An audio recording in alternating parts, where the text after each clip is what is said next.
한여를 위한 본격 시사방송 한여의 소리. 한여를 위한 본격 시사방송 한여의 소리 이제 시작합니다. 네, 여러분 안녕하세요. 오늘도 저희 안방 게스트 은하선 이선희 대표님을 모셨습니다. 안녕하세요, 은하선 대표님, 작가님. 저 뭘 할까요? 나는 누구인가? 대표도 하고 네, 작가도 어쨌든 하고. 네, 다 해먹는 은하선입니다. 다 해먹는 한여 은하선입니다. 반갑습니다. 네, 와. 이선희 대표님도 또 오셨어요. 네. 반갑습니다. 이선입니다. 너무 짤막하게. 다들 좀 어떻게 지내셨나요? 아니, 오늘 갑자기 추워져서. 네, 추워졌어요. 추워졌는데 집에 헤어드라이어가 고장이 난 거예요. 아니, 오늘요? 며칠 전에.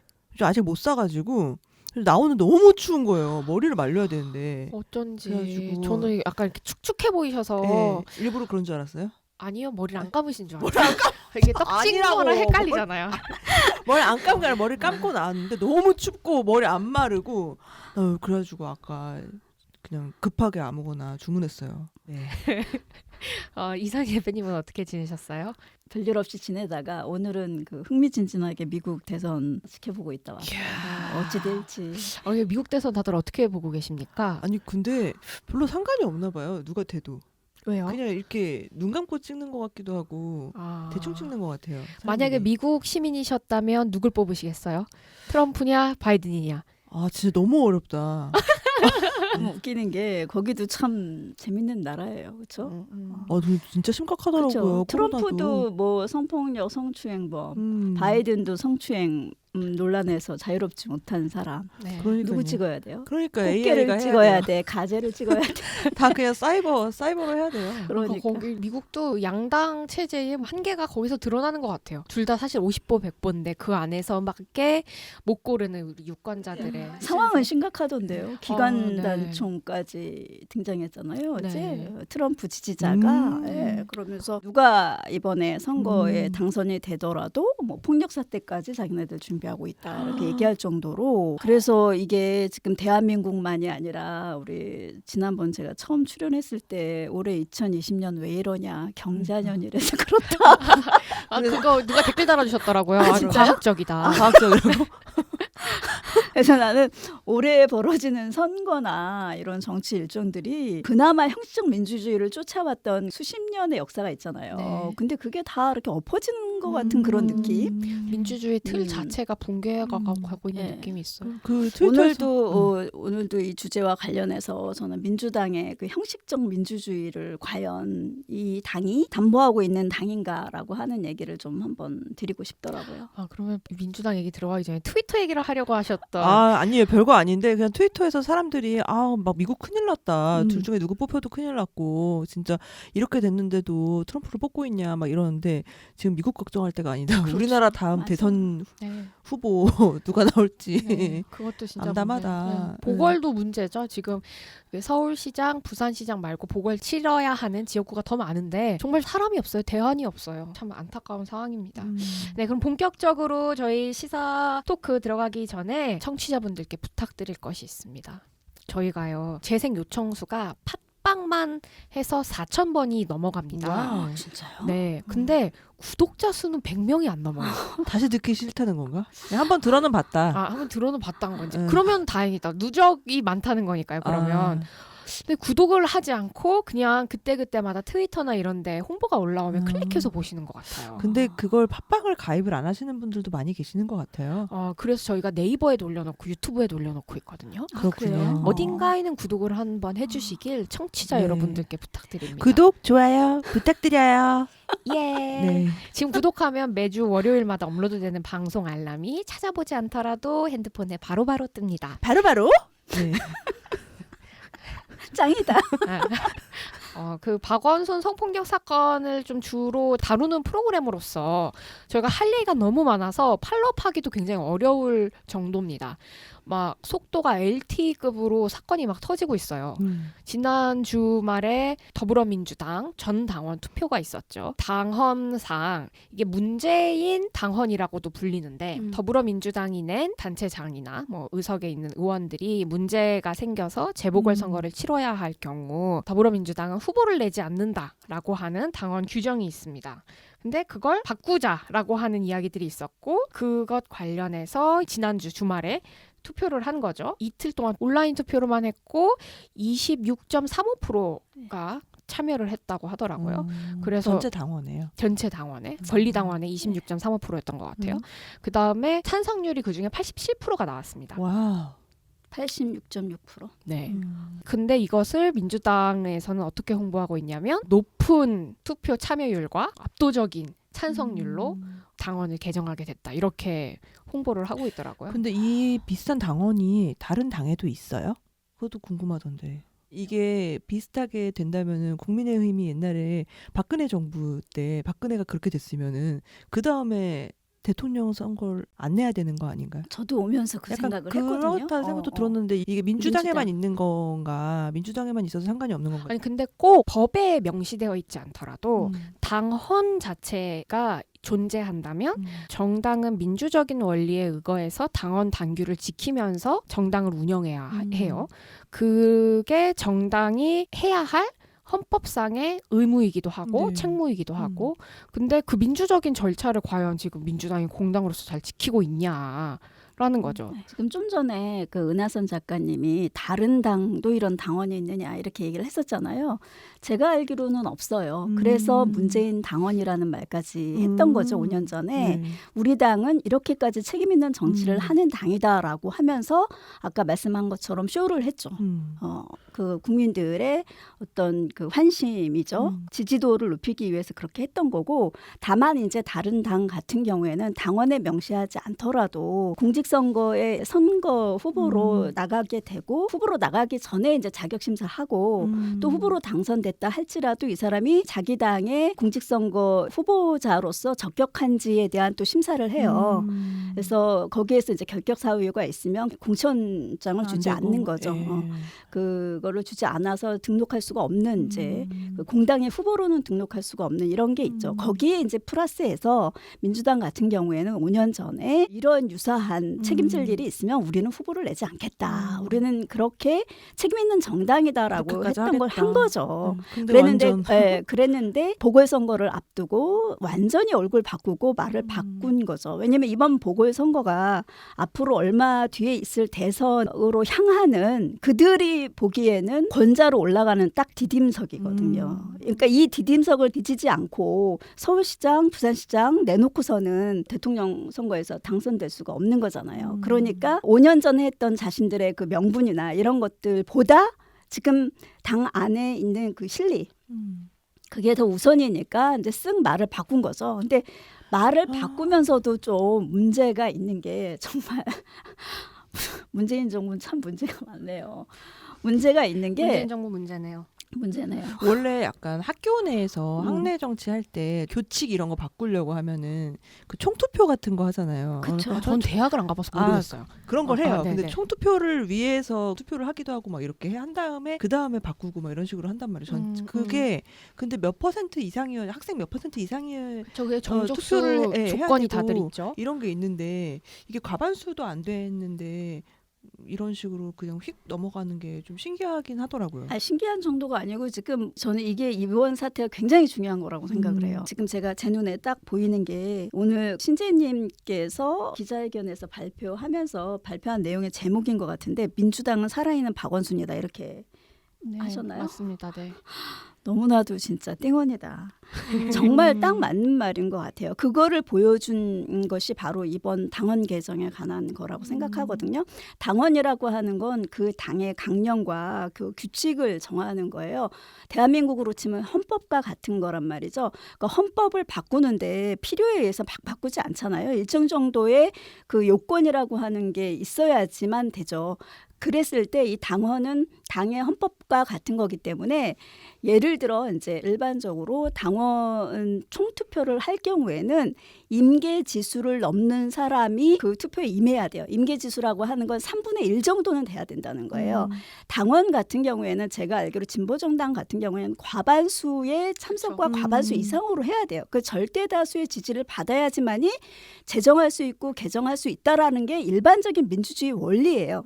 그런데 최소한 그것은 못한다 할지라도 적어도 3분의 1 정도, 즉 3분의 2의 반대가 있는다 하더라도 3분의 1 정도는 우리의 생존을 위해서 최소한 이 정도의 동의는 구해서 어떤 규칙을 만들어야 된다라고 하는 게 딱 있어야 되거든요.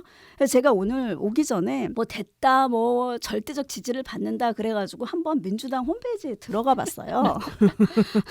제가 아시는 분은 아시겠지만 돌봄 노동 때문에 집 밖을 잘 못 나가고 있어요. 그래서 집에서 이제 오전에 홈페이지를 찬찬히 훑어보다가 당헌과 관련해서 제가 민주당 당원이 아니니까 모든 정보를 다 볼 수는 그쵸. 없잖아요. 그러니까 국민이 볼 수 있는 정도의 사이트에 들어갔죠. 놀라운 거는 이 당헌 개정과 관련해서 그 규칙들이 있긴 있어요. 당연히 있어야죠. 그렇죠. 그런데 제가 이거를 여기 계시는 분들한테 한번 읽어드려 보고 싶어서 올려놨는데 노안이라 천천히 읽어주세요. 시간이 걸린다는 걸 알고 있습니다. 잘. 핵심은 뭐냐면 맨 마지막에 있어요. 112조에 보면 당원, 당규의 해석은 당원, 당규의 해석에 이의가 있을 경우 네. 당무위원회의 유권 해석에 따른다. 그 얘기는 뭐냐면 당무위원회에서 다 해석하는 거예요. 위원회에서 결정하면 뭐든지 다 할 수 있어요. 당원, 그렇죠. 당규와 관련 이의가 있을 경우에. 그렇다면 말은 형식적으로 대의원대회 만들어 놓고 중앙위원회 만들어 놓고 당원들의 총투표를 통해서 의사를 마치 반영해서 대의민주주의가 이루어지는 정당인 양 하지만 실제 이 내용을 보면 그냥 당무위원회에서 유권 해석하면 무엇이든지 다 처리할 수 있는 거 아닌가? 라고 하는 생각이 든다는 거죠. 그래서 민주당이 우리가 앞으로 이 내용과 관련해서도 쭉 얘기를 하겠지만 형식적 민주주의를 통해 가지고 자기네들이 어쩔 수 없이 이렇게 했다라고 하면서 중앙당 그 당대표 이후 네. 중앙당의 관계자들이 마치 당원들의 뜻에 따라서 이런 행동을 하는 것처럼 그 방패막이로 자신들의 당원들을 앞세웠지만 당의 그 규칙이라고 당원이라고 하는 것을 딱 보면 모든 것은 사실 당무위원회에서 유권 해석해서 따르게 된다면 당무위원회를 운영하고 있는 당대표가 사실은 모든 걸 다 거의 좌지우지할 수 있는 당이다라는 생각이 들어서 이게 기존의 보수당이랑 결과적으로는 뭐가 다른가라고 하는 생각이 든다는 거죠. 저 맞습니다. 절차적으로 시스템적으로 민주주의가 제대로 정착되어 있는 정당이라고 보기가 어려워요. 저는 근데 일단은 이게 당 자체에서 이렇게 넘어가 버리고 만들어진 당헌도 뭐 필요 없이 다 바꿔버리고 이렇게 하는 절차상의 문제도 있지만 이게 국회법상으로도 어떻게 좀 할 수 있지 않나라는 생각이 좀 들기도 해요. 그걸 좀 바꿔야 되는 거 아닌가. 그러니까 예를 들어서 저번에도 우리가 계속 얘기했지만 어떤 선거를 치르는 데 있어서 비용이 굉장히 많이 들잖아요. 근데 이 비용이 드는 것에 대해서 서울시 선거도 그렇고 지금 다 이게 세금으로 다 운영이 되는 거잖아요. 그랬을 때 그 당에 약간 페널티를 주는 거죠. 내부에서 그 당에서 책임지고 이건 해결하고 그리고 당에서 이렇게 문제 있는 사람을 미리 걸러내지 못하고 내서 국민들이 이렇게 많은 세금을 낭비하게 만들었기 때문에 니네 당에서 책임져라. 이런 식으로 돈이 아니더라도 나오지 못하도록 만들 수 있는 거 아닌가 그런 생각도 조금 들고 있거든요. 이게 이런 일들이 계속 벌어질 거예요. 이게 민주당한테만 민주당의 어떤 도덕성의 문제로 이걸 계속해서 해결하도록 만들어서는 안 된다는 생각이 들어요. 민주당 내에서 뭐 그럴 수도 있지. 사람이 그럴 수도 있지. 그게 진짜인지 아닌지 법적으로 나온 것도 아닌데 사람이 죽었지 않냐 이런 식으로 계속 다른 사람들의 말들이 나오고 그 말 안에서 여러 가지 것들이 해결이 되고 그리고 또 자기 당에서 더 이익이 될 만한 것들만 추구하게 만드는 그런 게 아니라 그냥 국회 안에서 내부에서 이걸 좀 해결하는 방식으로 가버리면은 더 사람들이 그렇죠. 네, 그 완전히 동의를 네. 하는데 문제는 이게 공직선거와 관련된 법이잖아요. 네. 입법을 해야 되는 사람들이잖아요. 입법 당사자들인 국회의원들도 그렇죠. 지금 당장 하자는 자신의- 건 못하지만 자신의 이해관계가 네. 있으니까 거기에 그렇게 일로매진하진 않겠죠. 그래서 해야 또 될 다른 테지만. 한편으론 그게 보복의 원리로도 쓰일 수 있을 것 같아요. 음. 그러니까 어떠한 더 높이 어떤 더 높은 높은 권력을 갖고 있는 기관이 정당을 처벌할 수 있다라고 하는 게 자칫하면 남용으로 쓰일 수 있기 때문에 저는 사실 지금 더불어민주당 당원들이 화나야 할 상황이라고 생각하거든요. 제가 만약에 더불어민주당 당원이었다면 이렇게 당원이 개정되는 거, 이렇게 책임지지 않고 보궐선거에 우리 당에서 후보를 낸다는 것 자체에 환멸감을 느낄 것 같아요. 당연히. 네, 그러면 지금 사실 저희 한국여성정치네트워크 한연넷에서도 오늘 기자회견을 하고 왔지만 저희가 아니라 민주당 당원분들이 먼저 내부에서 움직이셔야 되는 게 아닌가 이런 생각이 들고 민주당 내부에 있는 당원들이 생각보다 그렇게 많이 화를 내지 않는 것 같아서 그게 좀 신기하긴 하더라고. 왜냐면은 이게 당 안에서 바뀔 수 있다라고 사람들이 생각을 해야지 그 당이 바뀐다는 것에 대해서 좀 그래도 진보 정당은 아니지만 그래도 적어도 한 걸음은 나갈 수 있다라고 생각을 하고 그 당을 지지하는 사람들이 생기는 거 아닌가. 근데 지금 민주당을 잠깐 보면 모 인사도 오늘 그런 말을 했는데 전체주의로 가는 분위기가 있잖아요. 왜냐하면 내부에서 문제 제기를 하는 사람들이 없지 않았잖아요. 금태섭도 있었고 김혜영 전 의원도 있었고 뭐 그러나 결국은 버텨내지 못하고 떠나고 있잖아요. 그러니까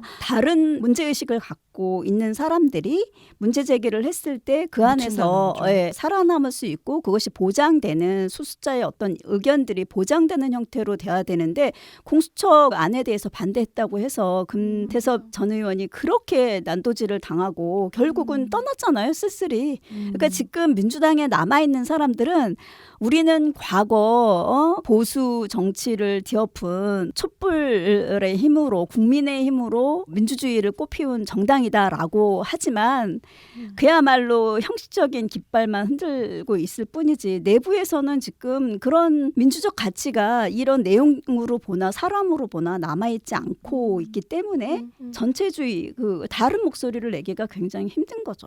그러니까 국민들도 지금 굉장히 열받을 거라고 생각하는데 그래서 이런 사태를 가지고 지금 보수 여당이 얘기를 했잖아요. 아니 우리 당도 3분의 1 정도는 투표를 참여하고 그래서 과반수 이상 해야지 되는데 여기 지금 전체 참여 인원수 굉장히 적잖아요. 30%가 안 되잖아요. 네. 그 사람들 참여한 투표에서 그야말로 80 몇 프로가 과연 그게 절대적인 건가? 전체로 보면 굉장히 소수가 다수의 의견인 양 하는 이게 민주주의가 아닌 거잖아요. 반민주의의 전형적인 사례이잖아요. 네, 그렇죠. 그리고 민주당은 당규에 전당원 투표의 정족수를 명시해두고 있는데 전 당원 투표권자의 총수의 3분의 1이 참여해야 되고 유효 투표에 과반수가 찬성해야 된다고 당규에 명시되어 있어요. 그러니까 본인들의 당규도 어기는 거죠. 그래서 저는 이거는 아까 말씀하셨던 것처럼 고발할 만한 건이라는 생각이 좀 들어요. 왜냐하면 정당은 사조직이 아니라 굉장히 어마어마한 세금이 들어갑니다. 한 정당에. 정말 우리는 상상하기도 어려운 돈이 이렇게 뭉텅뭉텅 집행이 되는데 그 돈을 주고 국회의원뿐만이 아니라 한 정당을 지원하는 이유는 뭐냐면 다양한 목소리들이 살아 숨쉴 수 있는 정치 체제를 만들어라라고 하는 의무를 우리가 헌법에서 주고 있는 거거든요. 근데 민주당 그걸 지키지 않았으면 이거 문제제기 국민들한테도 문제제기 받아야죠. 내 세금을 그렇게 쓰고 있는 건데. 그리고 저는 민주당이 말 바꾸는 게 이제 점점 좀 뻔뻔해지고 있어요. 뻔뻔해요. 뻔뻔해. 그러니까 참나 씁쓸하네요 요즘. 오늘 저희가 기자회견을 한 거를 조금 더 이야기를 해보면 좋을 텐데요. 한국여성정치네트워크 여세연 불꽃패미 액션 팀과 좀 긴급하게 기자회견을 진행했어요. 그래서 민주당사 앞에서 도대체 민주당은 피해자에게 사과하지 않고 어떻게 이렇게 공천부터 하는 것이냐 이제 문제제기하는 기자회견을 했었는데 피해자분이 기자회견을 저희가 준비할 때 메시지를 하나 남겨주셨습니다. 뭐라고 하셨냐면 너무 답답하다. 왜 민주당이 지금까지도 응답하지 않는지 피해자가 사과를 한 것에 대해서 질의를 하셨잖아요. 근데 거기에 대해서는 왜 답변이 없는지 빨리 답변을 해줬으면 좋겠다. 무엇에 대해서 사과한다는 거냐? 누구한테 사과한다는 거냐? 앞으로 어떻게 하겠다는 거냐? 라는 이야기를 한 번 더 해달라고 강조를 해주셨어요. 그 이야기를 민주당사 앞에서 기자회견으로 하고 왔는데 근데 사과를 제대로 한 것도 아니고 안 한 것도 아니고 좀 그래요. 그리고 사과한다면서 실천을 해야 된다면서 윤리감찰단을 새로 가동한다고 윤리감찰단? 그다음에 윤리신고센터와 젠더폭력 신고 상담센터를 열어서 주요 당직자의 성비위와 부정부패 등에 대한 조사와 후속 조치를 하겠고 성인지도 더 강화했고 어떻게 강화했다는 건지 어떻게 모르겠어요. 했어요? 강화하자. 더 내 강화. 몸이 좋아진다. 강화된다. 이렇게 하면 그 다음날 강화돼. 네. 그리고 더 강화할 거다라고 하는데 사실 이런 윤리 감찰단 뭐 윤리 신고 센터 뭐 이런 게 오가돈 때도 그렇고 안희정 때도 그렇고 TF 막 이런 이름으로 똑같이 나왔었거든요. 나왔었죠. 네. 계속 반복돼요. 했던 것도 하고 했던 그러니까, 것도 하고. 돌려막기야 아주. 그냥 뻔뻔하게 그냥 하겠다 이렇게 만들어 놓으면은 근데 누굴 데려간 것도 아니잖아요. 솔직히 말해서 국민의힘처럼 이수정 교수님이라도 교수님을 데려가고 데려가서. 이런 것도 아니고 누구 섭외했어요? 누구 섭외한 것도 없어요. 대체 뭐 가지도 않겠지만 누구라도 섭외를 해서 데리고 가서 좀 바꾸는 척이라도 하거나. 그러니까 지금은 그 아주 전형적인 전제 국가의 모습을 근데 보이는 약간 것 같아. 우리나라 국민들은 어. 살짝 착한 것 같지 않아요? 너무 제가 착하지. 그 프랑스 이런데 지금 어. 물론 그거 별로 이렇게 좋아 보이진 않지만 지금 코로나 때문에 막 난리 났잖아요. 그냥 불 지르고 그러던데요. 막 근데 지금 좀 다들 그래서 착해. 저희가 민주당사 위에 올라가서 네. 농성을 할까? 농성을 할까? 네, 옥상 농성을 거기에 민주당에 너무 추워 근데 민 지금 날씨가 좀 안 좋아요. 캠프파이어. 아 캠파이어. 그 캠프파이어 하고 막 이렇게 서로 막 얘기하고 막 눈물 흘리고 지불놀이 하고 눈물 흘리고. 그 민주당사 앞에 못 들어가거든요. 거기 경찰들이 다 진짜? 막아놓고 어. 들어가려고 그러면 누구십니까? 어. 국회보다 더 아 그래요? 경비가 더 세요. 그래서 저는 거기 들어가려다 한번 못 나요. 들어간 적이 있는데 제가 한번 뭐 어떻게 할까 막 하다가 작년에 다른 건 때문에 집회를 할까 하다가 그 빌딩에 붙어 있는 사다리를 발견했잖아요. 아. 사다리 그 탔어요? 외벽 사다리가 있거든요. 아, 못 탔죠. 못 탔어. 아. 못 탔죠. 근데 언젠가 한번 저기 올라가야 된다. 그거 먼저 그거 수업 들으면 되잖아요. 요즘에 클라임 그런 거. 그런 걸 해야 되긴 할 것 같아요. 너무 높아가지고 빌딩이 잘못하면 죽겠어요. 죽으면 안 되니까. 네, 죽으면 안 되니까. 다 살자고 하는 네, 짓인데. 네. 그래서 언제 한번 농성을 하는 것을 저희 활동가분들이 다들 고개를 저으면 안 된다고 하시네요. 아 그런 거. 아 민주당이 당원 개정을 이미 완료했기 때문에 아, 제가 보궐로 왜 바로 웃냐면요. 네네. 그 웨파드 카르텔 가지고 막 싸울 때 막 너무 이렇게 외쳐도 청와대나 정부가 아무 말이 없어가지고 제가 한국 사이버 성폭력 대응센터 친구들하고 또 저희 다큐 스텝이랑 모인 자리에서 아무래도 내가 고군농성을 해야 되겠다. 그러면서 이제 내가 동을 틀 때니 뭐 활동을 해달라 막 이러고 아, 진짜 네네네. 그렇게 네. 얘기를 했어요. 나 죽으면 위디스크 가서 이선희 내놔 이렇게 얘기하고 실제 그랬거든요. 그랬는데 아무도 말리는 사람이 없고 심지어 스텝 작가 중에 하나는 화이팅. 감독님 제가 사식은 꼬박꼬박 넣어주겠습니다 이러면서 그럼 난 이렇게 얘기하면 누군가 같이 이렇게 아예 뭐 감독님 연세도 있고 하니까 내가 가겠습니다 이럴 줄 알았거든요. 그랬더니 말리는 사람 하나도 없이 사식 넣어주겠다고. 한여의 소리. 지금 이번에 서울시장 민주당 후보가 너무 많다잖아요. 아주 그 뉴스 프로그램에 그 민주당 쪽 패널로 나오신 분이 25개 선거구에서 재심 이상 했던 민주당 국회의원들 너무 많다. 이분들은 다 서울시장 후보로 나갈 자격이 있는 사람들이다. 그러면서 쭉쭉 읊어. 그러면서 심지어 지금 통일부 장관 하고 있는 이인영 장관부터 시작해서 우상호 뭐 임종석 전 비서실장부터 시작해서 쭉 얘기하는데 듣고 보니 다 586들이 전진 배치되는 것 같아요. 같은 거예요. 사실 586이 이 민주당 정부의 거의 중심이잖아요. 척추라고 할 수 있는데 그게 자리 잡은 게 노무현 정부 때거든요. 노무현 정부 때 친노 인사인 모 교수가 있어요. 학연을 얘기하면 그 학교 다닐 때 교수였던 사람인데 어느 날 이 사람은 노무현 정부를 탄생시키기 위해서 굉장히 노력을 많이 한 사람이에요. 근데 그 사람이 노무현 정부 말기에 무슨 장을 이제 제안을 받아서 청와대를 가봤나 봐요. 가서 보고 자기가 깜짝 놀랐다는 거예요. 그러니까 소위 말하는 586 세대들, 그때는 386이었죠. 386 세대들이 다 구석구석 어디 안 가 있는 데가 없이 다 가 있더라는 거예요. 아, 정권이 하나 바뀌면 기존에 거기서 활동했던 사람들도 있을 텐데 잘못을 해서 좌천되는 것이 아니라면 그러니까 활동의 그것이 보장이 되고 보전이 되는 상황 속에서라도 어떤 이제 안배라는 게 있잖아요. 근데 청와대 들어갔더니 막 386으로 다 한마디로 깔은 거죠. 그 사람들이 지금 다 586이 되면서 민주당 정부의 거의 척추 라인을 형성하고 있잖아요. 그래서 저는 지금 이낙연 당대표 전 국무총리나 이런 인사들은 사실 문재인 정부의 문재인과 같은 그런 얼굴이죠. 대통령 중심제의 대통령으로 될 사람들이지만 이들을 움직이고 있는 사람들은 586 세대의 지난 한 20-30년 동안 한국 현대 정치사에서 나름대로의 어떤 권력들을 획득한 사람들이다 이런 생각이 좀 들더라고요. 이름 거론되는 사람들이 뭐 다 그들이더라는 생각이 들면서 얘네들이 이번 선거에 어떤 식으로 모습을 좀 드러낼까 이런 생각도 좀 들더라고요. 너무 많대. 후보가 너무 많아서 걱정이라고 그러고 그러면서 국민의힘 쪽 사람이 패널로 왔는데 그 사람들한테 거기는 후보가 없어서 어떻게 해요 이러더라니까. 너무 뻔뻔해서 징글징글해요. 근데 왜 그렇게 후보가 많은데 왜 난 떠오르는 사람이 없지? 사람으로 안 보이는 거 아니에요 그들이? 제가 좀 잘 몰라요 사람을. 뭐 지금 그냥 떠오르는 사람만 하더라도 뭐 되게 줄줄이 있죠. 지금 현직 장관 여성 장관 2명 있죠. 추미애랑 박영선이랑 그다음에 우상호 후보도 우상호 의원이죠. 지금 현직 국회의원이잖아요. 네. 서대문에서 저랑 붙었어요.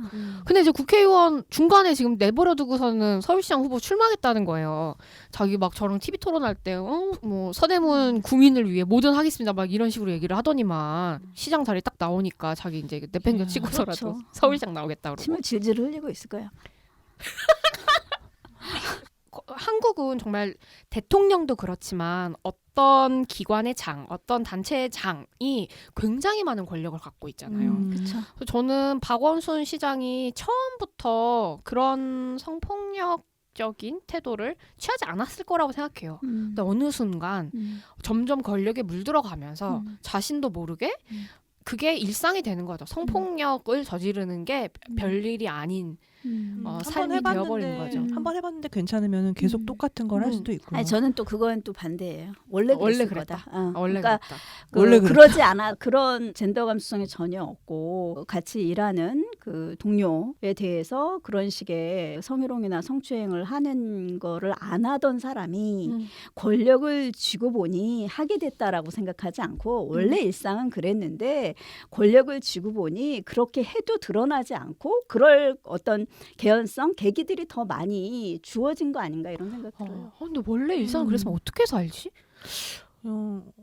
뭐야 오늘인가 어젠가 그 유명 아이돌 가수의 음악을 만들었던 그 인디 밴드 출신의 에서, 기타리스트, 기타리스트, 가을 동화였나요? 가을 동화. 가을 동화 아니에요. 아니 가을 뭐 가을 방학. 가을 방학? 네. 가을 방학이라는 게 있나요? 밴드에 저도 되게 많이 즐겨 듣죠. 진짜요? 저 즐겨 완전 듣던 처음 건데. 듣네. 근데 세대 차이 나네. 나도 근데 모르겠어. 그 사람도 그 노래만 보면은 그냥 잔잔하네 이래요. 근데 예전에 인터뷰들을 저는 그 사람 자체가 궁금했던 적은 한 번도 없어가지고 안 찾아봤었는데 예전에 인터뷰들이 있는데 너무 여자를 사람으로 보지 않는 그 섹스돌로만 보는 듯한 그런 발언들이 맞아요. 이제서야 이제 나왔더라고요. 그러니까 저도 그렇게 거 봤어요. 그렇게 계속 살았던 건데 그게 이제서야 드러난 거죠. 그리고 그 인디 음악계 내 성폭력 이런 거 할 때도 조금씩 얘기가 나왔었대요. 근데 이제서야 이렇게 커다랗게 나왔다고. 근데 물론 뭐 원래 그런 사람일 수도 있는데 여러 가지 환경들이 그 사람을 그래도 되게 만드는 것 같기도 하고 그게 남성 문화고 권력 문화고 그런 것 같아요.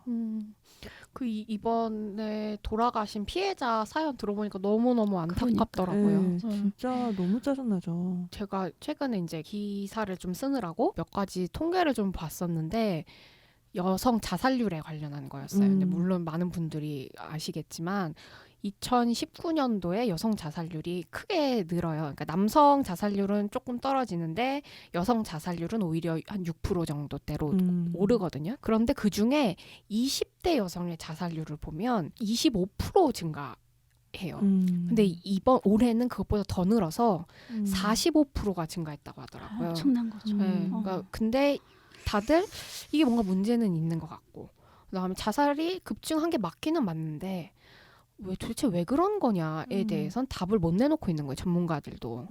물론 문제가 하나라고 보기는 어렵지만 코로나 블루라고만은 해석할 수 없는 복합적인 문제 안에 여성 폭력이 단단히 자리 잡고 있다고 생각해요. 그럴 수 있죠. 그리고 그런 것 같아요. 못 견디고 생을 마감하는 여성들을 보면서 느끼는 또 좌절감도 크잖아요. 맞아요. 다른 여성을 지키지 못했다라고 하는 어떤 좌절감, 그런 것도 크게 작동하지 않을까. 그래서 정말 정치부터 바뀌어서 사실 법이 바뀌고 해야 되는데 너무 먼 요원한 일처럼 느껴지니까.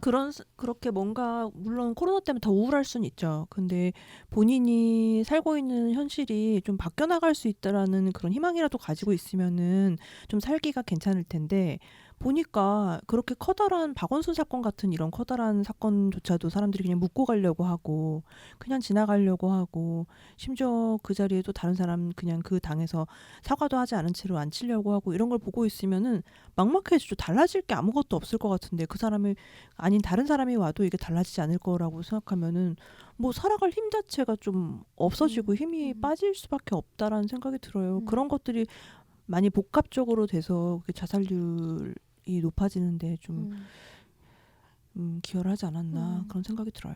저희가 원래 이수정 경기대 교수님 모시려고 했었는데 시간이 안 맞아서 현장으로 모시진 못했고 전화 네. 연결을 잠깐 해보려고 합니다. 네. 이수정 교수님과 인터뷰하고 진행 다시 하도록 하겠습니다.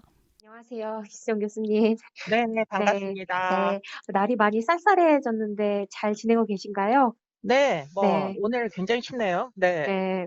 최근에 국민의힘 재보궐 경선 준비위원회에 들어가셔서 활동하고 계신데 네. 이제 어떤 일을 맡고 계신가요?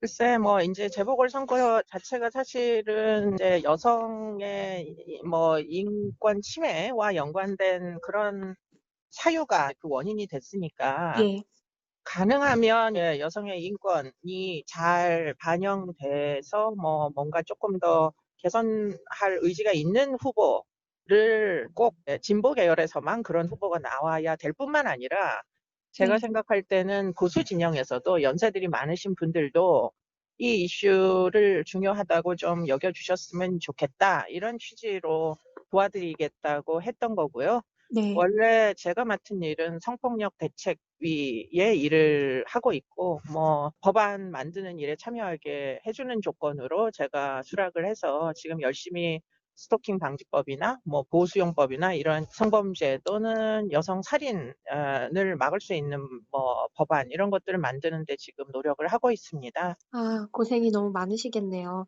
그, 이번에 보수 쪽에서도 네. 여성의 인권에 관심이 있고 이 음. 인권 증진을 위한 의지를 갖고 있는 후보가 눈에 좀 보이시나요?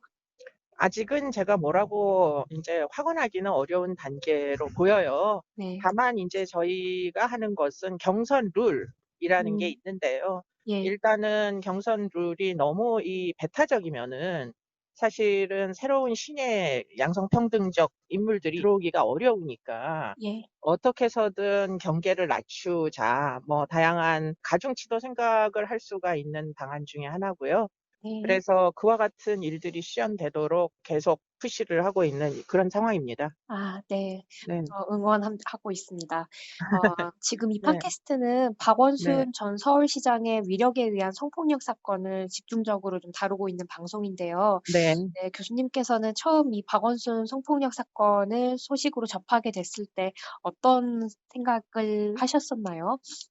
저는 제가 존경하는 사람들 중에 한 분이 박원순 시장이었기 때문에 사실 처음에 저도 좀 의외였다, 이런 생각을 하기는 했습니다만, 네, 한편으로는 이제 제가 심리학자이기도 하기 때문에 예컨대 그와 같은 충분히 권한을 휘두를 수 있는 위치에 갔을 때 인간이라는 것이 얼만큼 합리적으로 권한을 스스로 자제할 수 있을 거냐, 저는 그런 데는 별로 그렇게 좋은 전망을 갖고 있지를 못한 사람이에요. 네, 그러다 보니까 그 전에 발생했던 안희정 사건이나 오거돈 사건이나 박원순 사건이나 성격이 그렇게 다른 일들은 아니다. 그리고는 그러한 권한을 남용하는 사건 중에 거슬러 올라가자면 장자연 사건도 있을 수 있고 예, 김학의 사건도 거기에 해당한다고 저는 개인적으로 생각해요. 예, 그렇기 때문에 권한을 남용을 할 수 있는 순간에 네. 과연 뭐 어떻게 보면은 침해의 대상이 되는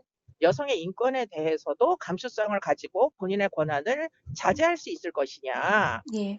뭐 그렇지 못한 사례를 워낙에 많이 보다 보니까 네. 뭐 박원순 시장이라고 무조건 믿지 말아야 되느냐.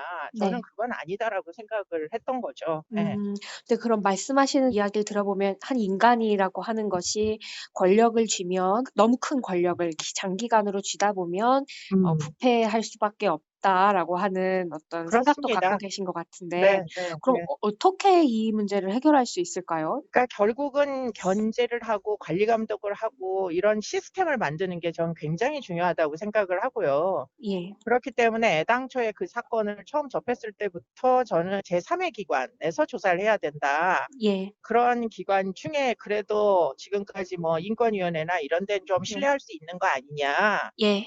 더군다나 인권위원장님이 과거에 이제 성폭력 상담소 소장님이시기도 하기 때문에 그런 경력도 있으시기 때문에 네. 아마 인권위원회 같으면 서울시의 오래된 문제, 이게 어느 날 갑자기 이렇게 되기는 어려울 것이고, 예. 그 오래된 문제를 좀 더 객관적인 입장에서 뭐 중립적인 조사를 할 수 있지 않을까. 예. 그런 기대를 가졌었습니다. 네. 네. 그래서 그런 얘기를 했던 거고요. 예.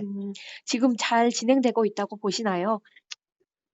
피해자 입장을 생각해 보면 너무나 잘못 진행되고 있다. 이게 피해자 보호가 전혀 되지 않는 상태로 그야말로 무슨 뭐 군중재판처럼 이렇게 돼 버려서 너무 안타깝지만 음. 어쨌든 진실을 밝히는 일은 중요하다고 생각이 들고요. 예. 그런 차원에서 지금 인권위원회가 사실은 정파에 관계없이 심해적 요소를 아주 객관적으로 잘 조사를 했으면 좋겠다. 예. 그런 희망은 여전히 갖고 있습니다. 포기한 건 아닙니다. 네. 예. 저희 방송에서도 같은 바람을 한번 보내봅니다. 범죄 심리학자가 본 위력에 의한 성폭력 사건의 특징들이 있을까요?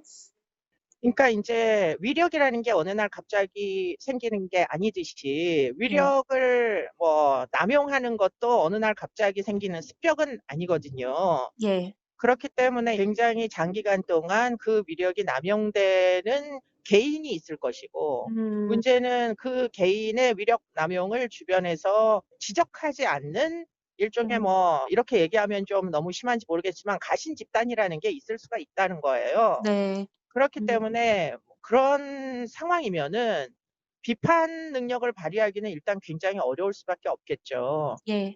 그러니까 결국에는 그렇게 안 되려면 어떻게 해야 되느냐. 음. 시스템적으로 그걸 어떻게 막을 수 있느냐. 이게 음. 무지하게 중요한 일인데 서울시는 그런 차원에서는 사실 실패했다. 이렇게 볼 수밖에 음. 없는 음. 그 요소들이 존재하는 거죠. 근데 정치인이라고 하는 인물이 그렇게 견제되기 위해서는 그 집단을 이루고 있는 정당이 사실상 문지기 역할을 하고 있는데 지금 한국 사회에 있는 정당들은 성인지적 감수성이 제대로 탑재되어 있거나 성평등을 주요 이슈라고 생각하지 않는 것 같은 안타까움도 좀 듭니다. 오늘도 그 여성단체들이 기자회견을 하기도 했고 네, 네. 어제도 좀 문제가 됐었었는데요. 이번에 네. 민주당이 당헌을 무리하게 개정하면서 보궐선거에 대한 의지를 확고하게 밝히고 있지 않습니까? 네. 네, 그러면서 하는 말이 국민의힘에서 후보를 내면 국민의힘 후보자가 당선이 될 텐데 민주당에서 진보가 당선되기 후보자가 당선되기 위해서 민주당에서 후보를 내야 하지 않겠냐 이런 이야기들도 있어요. 예, 저 개인적으로 보기엔 이게 약간 민주화 세대의 정쟁, 그러니까 이분법적 논리로만 환원하여서 정치를 하려고 하는 문제가 아닐까 이런 생각도 좀 드는데요. 지금 국민의힘에 계시기도 하지만 한국 정치가 이 문제를 어떻게 풀어가야 한다고 보십니까? 저는 일단 정확히 얘기하자면 국민의힘의 당원도 아니고, 예, 예. 뭐 국회의원도 아니니까 국민의힘에 있다 이렇게 얘기하시면 좀 정확한 얘기는 아닌 것 같긴 한데, 네. 예, 그러나 정정하겠습니다. 어쨌든 좌든 우든 이 문제는 제가 볼 때는 거의 흡사한 문제를 안고 있다고 생각해요. 네. 그렇기 때문에 지금 양당에서 모두 사실은 비판의 목소리를 낼 수 있는 사람들이 네. 내부적으로도 비판의 목소리를 자유롭게 낼 수 있는 상황이 되는 게 가장 답이다. 그런 생각이 들고요. 예, 궁극적으로는 이 좌와 우 말고도 예, 다양한 세력이 공존하면서 뭐 예, 예를 들자면 왜 여성들은 함께 목소리를 내지 못하는가? 저는 예, 개인적으로 굉장히 문제의식을 갖고 있거든요. 예, 그렇기 때문에 좌우를 떠나서 여성들이 제대로 된 본인들의 인권, 권리의 주장 이런 것들을 좀 자유롭게 할 수 있는 만약에 새로운 세력이 등장하면 네, 그런 세력들도 제한적으로 이제 정치를 할 수 있는 그런 파워가 충분히 될 수 있다고 저는 이 시대에는 가능하다 이런 생각을 개인적으로는 하고 있습니다. 물론 네, 여러 번 밝혔지만 제가 그러면 그 일을 뭐 하라고 하면 할 거냐? 저는 아닌데요. 저는 이미 네, 올드 제너레이션이라서 예. 예, 저 같은 사람 말고 좀 더 젊고 좀 더 인권 감수성을 갖고 있는 젊은 세대들이 나설 때가 되지 않았냐? 전 전적으로 그렇게 생각합니다. 아, 네. 젊은 세대, 특히 이제 여성들이 교수님 말씀 듣고 많은 희망과 동기를 얻을 수 있으면 좋겠다는 생각이 듭니다. 네, 지금 법 제정을 위한 어, 노력을 하고 있죠. 네, 네, 노력도 하고 네, 계시다고 네, 들었는데 네, 위력에 의한 성폭력 사건은 사실 안희정 사건이 좀 특별했지 네, 제대로 된 진상 규명과 그리고 사실은 피해자의 회복도 안희정 사건에 대해서도 음, 제대로 이루어지고 있지 않잖아요. 네, 네. 위력에 의한 성폭력 사건이 제대로 처벌되고 진상 규명되고 피해자가 회복될 수 있도록 문화적으로도 노력해야 되겠지만 혹시 법안이나 제도적 차원의 방법이 있을까요? 글쎄 이제 그 본건에 관하여서는 법률적으로 충분히 지금 가릴 수 있는 여지가 있다고 생각이 들어요. 예, 그게 강제추행이든 강간이든 간에. 예, 그런데 문제는 이제 2차 가해 행위, 2차 피해에 대해서는 사실은 법이 굉장히 허술하게 짝이 없습니다. 음, 그래서 이런 부분에 대해서는 좀 더 규율을 할 수 있는 예, 그런 이제 개정안 같은 것들은 충분히 나와야 될 거라고 생각하고 있고요. 예, 여성폭력 방지 기본법에 보면은 이제 2차 피해가 어디서부터 어디까지인지가 정의돼 있기는 한데 예, 거기는 처벌 규정이 또 없거든요. 네, 그러다 보니까 지금 한 건 한 건 다 쫓아다니면서 뭐 찾아내가지고 명예훼손이나 모욕이나 이런 것들로 다 예, 음, 고소를 해야 되는 이런 어떻게 보면 피해자가 전혀 보호가 되지 않는 예, 이런 시스템은 좀 뭔가 개선을 좀 해야 되는 거 아닌가 음, 그런 생각은 갖고 있습니다. 그래서 아, 네, 만약에 기회가 오면 그런 부분에 좀 규율할 수 있는 법안 마련 이런 것들은 한번 해볼 작정이기도 합니다. 아, 물론 뭐 네, 제가 제안을 해가지고 된다는 보장은 물론 아, 없겠지만, 네, 네, 정말 필요한 일인 것 같습니다. 네, 네, 교수님, 근데 어떤 일각에서는 이게 네, 박원순 사건에 대해서 박 시장이 죽었기 때문에 공소권이 없다. 그래서 이 사건은 실체적 진실을 알 수 없다라고 주장하는 사람도 있는데요. 이게 법률적으로 제대로 된 결과가 나올 수 있을까요?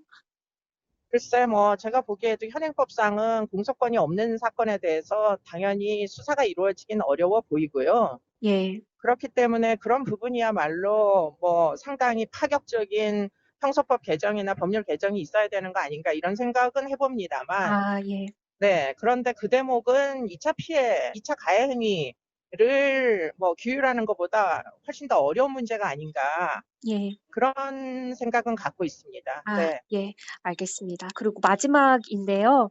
손정우 엠번방, 미투, 권력형 성범죄 굉장히 많은 사건들이 일어나서 여성들이 제 주변만 해도 많이 지쳐 있거든요. 네, 네. 이 방송을 듣고 있는 조금 지친 여성들에게 한 말씀 해주신다면 뭐라고 해주실 수 있으실까요? 글쎄요, 저도 온몸으로 그들을 응원을 하고 연대하기 위해서 진짜 노력하고 있습니다. 그렇기 때문에 포기하지 마시고, 사실은 친고죄가 폐지되고 굉장히 빠른 속도로 지금 성범죄와 연관된 다양한 시스템이 구축되고 있기 때문에, 여러분들이 나의 사건은 사실은 진실규명이 어려워서 힘드셨을 수 있겠지만, 나와 비슷한 고통을 갖고 있는 나의 후배들에게 똑같은 고통을 안겨줘야 될 이유는 없잖아요.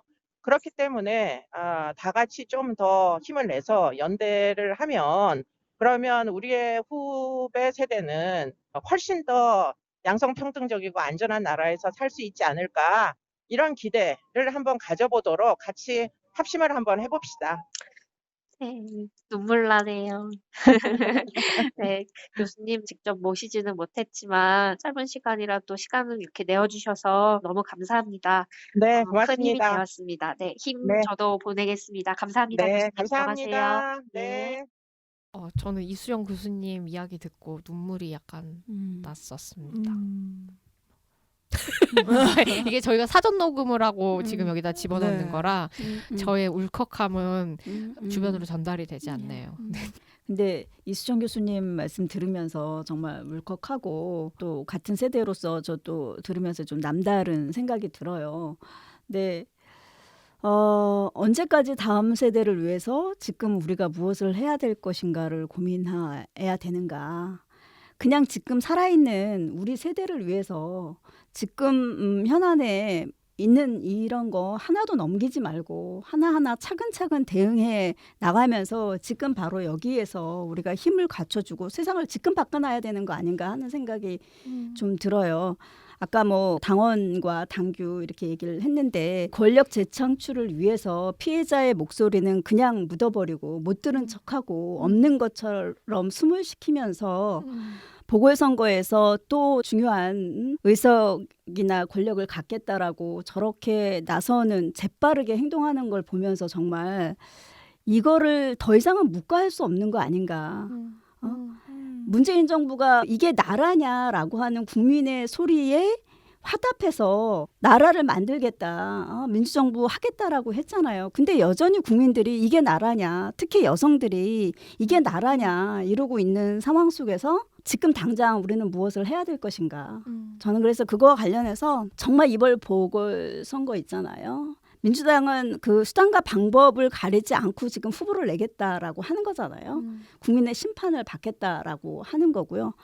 국민들이 할 수 있는 것 가지고 심판해 나가야 된다라면 이번 선거에서 그냥 단지 표로 민주당 안 찍으면 국민의힘, 뭐 국민의힘 아니면 뭐 또 따로 이런 식으로 투표 행위를 통해서 좌절감을 갖게 하지 말고 지금 우리가 정말 새로운 국민의 소리 그리고 여성의 소리를 담을 수 있는 후보도 내고 우리도 적극적으로 정치에 참여해가지고 우리를 대표할 수 있는 그런 후보를 냈으면 좋겠어요. 뭐 단지 남성은 안 돼, 뭐 여성이면 돼 이런 문제가 아니라 이제는 배신하지 않는, 말을 바꾸지 않는, 그리고 정말 믿을 수 있고 신뢰할 수 있고 우리를 지킬 수 있는 여성의 정말 대변자를 좀 만드는 일을 좀 해야 되지 않을까 그런 생각해요.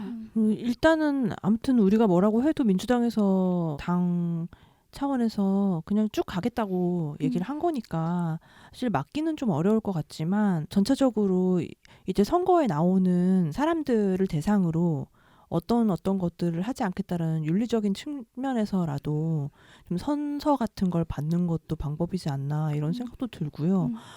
정말 이렇게 가서 그냥 민주당 또 찍히면은 뭐 별일 아니겠구나 이런 일까지 벌어졌어도 이렇게 서울시장이라는 사람이 성폭력 가해자로 지목이 되고 그래서 자살까지도 했는데도 불구하고 그런데도 우리 당에서 또 이렇게 이길 수 있구나라고 생각이 되면은 뭐 더 바꾸려고 하지 않을 거란 생각이 들어요. 근데 그럴 때 어떻게 해야 될지 그런 상황이 됐어요. 최악의 시나리오를 또 상정을 하고 우리가 여러 가지 생각들을 해봐야 될 텐데 그런 일들이 벌어져도 정말 달라지는 게 없다면은 계속해서 이걸 바라보는 여성들이 진짜 그런 얘기 하잖아요. 여자들 왜 이렇게 정치에 관심 없냐. 근데 관심이 없을 수밖에 없는 일들이 계속 벌어지니까 뭘 해도 이게 내가 조금이라도 생각하는 것에 대해서 바뀌는 게 없으면은 당연히 관심이 없어질 수밖에 없잖아요.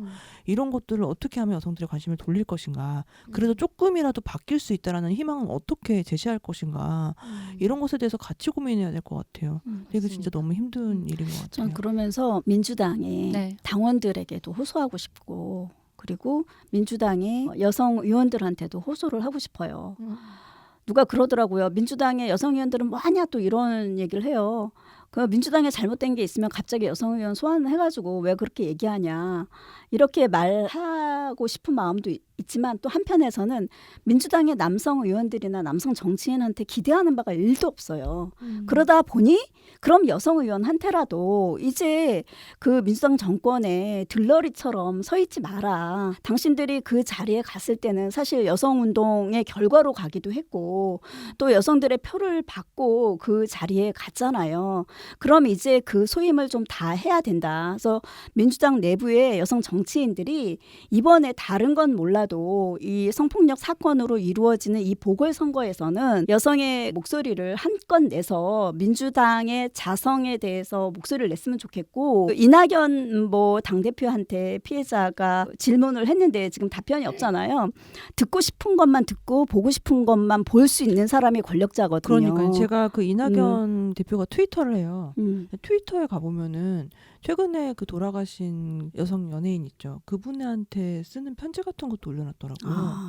근데 그 사건에 개그맨. 대해서는 그런 식으로 물론 뭐 개인적으로 좋아했을 수도 있고 그걸 뭐 슬픈 마음을 가질 수는 있겠지만 계속해서 트위터를 하고 계시단 말이죠. 이런 식으로 SNS를 하고 계시는데 그런 것에 대해서는 전혀 대답을 하지 않는 것도 좀 이건 정치인으로서 그냥 소통을 하지 않겠다라는 의미인가, 자기가 하고 싶은 얘기만 하겠다라는 의미 아닌가 그렇죠. 이런 생각을 조금 하게 됐어요. 그러니까 결국은 그 소리를 그들에겐 들리지 않는 그 소리, 그러나 우리는 들었던, 그리고 들을 수밖에 없는 그 소리를 우리가 계속 그 한여의 소리로 얘기를 할 수밖에 없는 것 같아요. 네, 맞습니다. 오늘 뭐 이 이야기로 다 끝을 낼 수는 당연히 없는데 앞으로 계속 다른 사람은 몰라도 우리는 피해자의 목소리, 그리고 그야말로 피해자의 목소리를 외면하고 있는 정권에 대해서 끊임없이 비판의 소리를 내야 된다고 생각을 해요.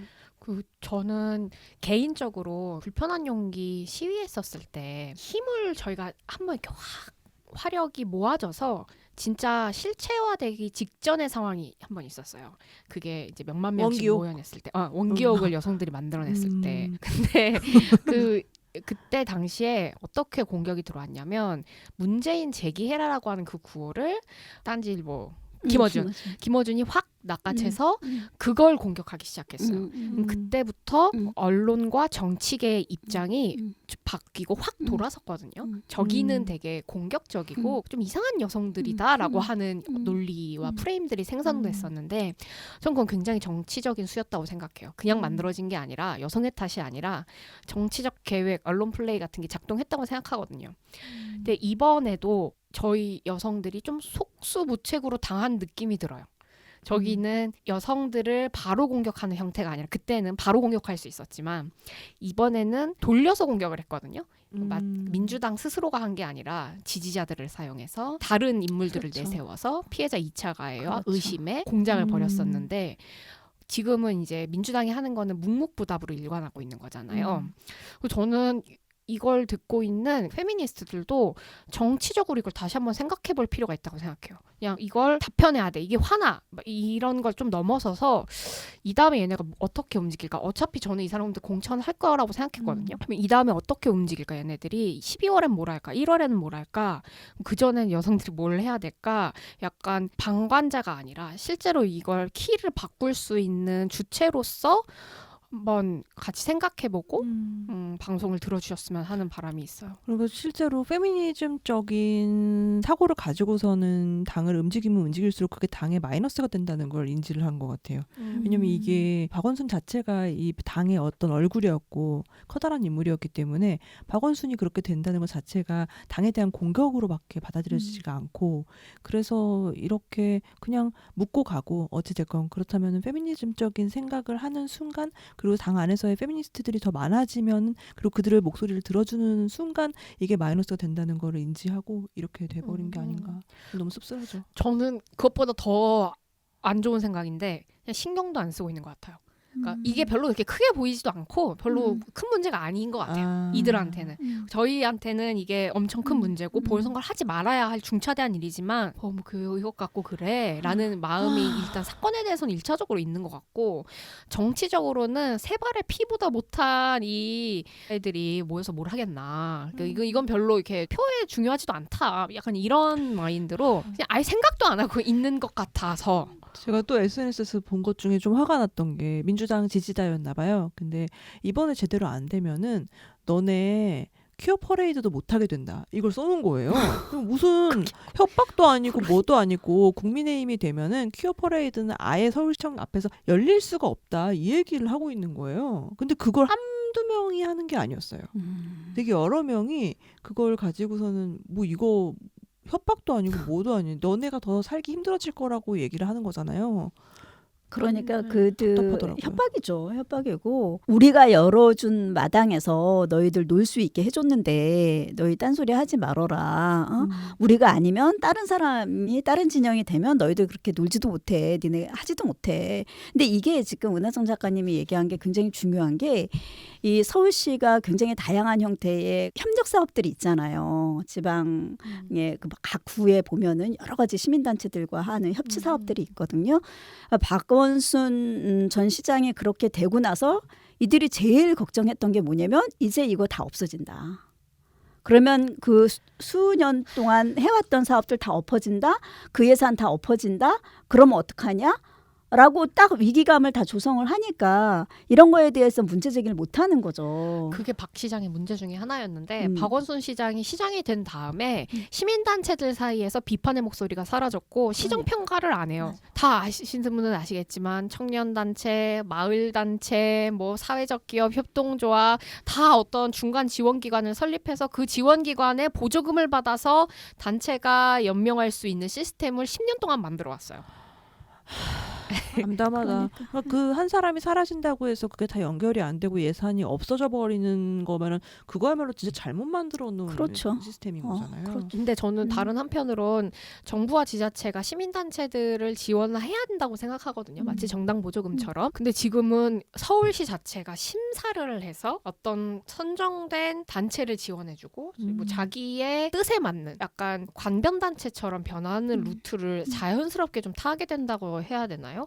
그게 공고화된다는 것 자체가 문제인 것 같아요. 그렇죠. 근데 이런 논의가 사실 있어야 박원순 개인을 뛰어넘고 새로운 사회에 대한 구상이 가능한데 본인 스스로 자살을 택함으로써 젠더 쪽도 그렇고 서울이라고 하는 도시도 그렇고 새로운 비전에 대한 논의는 그냥 다 사라져버린 것 같아요. 많이 안타깝죠. 네. 하지만 아직 보궐선거까지는 시간이 많이 남았다는 거. 한국은 끝날 때까지 끝난 게 아닌 정치판을 항상 보여준다는 거. 그래서 뭔가 새로운 방법판을 저희가 모색해보면 좋을 것 같습니다. 그러면 저희 시사방송을 좀 마치려고 하는데요. 저희가 10회까지 녹음이 예정되어 있고 이건 지금 파일럿 프로그램으로 진행이 되고 있어요. 앞으로 3회차의 녹음이 남았습니다. 아쉬워요. 저는 아쉬워요. 지원해주시고 단체 가입해주시고 후원해주시면 저희 오랫동안 계속 할 수도 있을 것 같아요. 아무튼 지금 이 팟캐를 듣고 계시는 청취자분들 어떠한 플랫폼에서 듣고 계시든 구독과 좋아요 꼭 눌러서 앞으로 이제 매 회마다 잘 챙겨봐 주시길 얼마 남지 않았으니까 잘 챙겨봐 주시길 부탁드리고요. 다음 회차에도 은하선 이선희 대표님과 찾아와서 재미난 수다 떨도록 하겠습니다. 그러면 네. 한여를 위한 본격 시사 방송 한여의 소리 마치도록 하겠습니다. 와.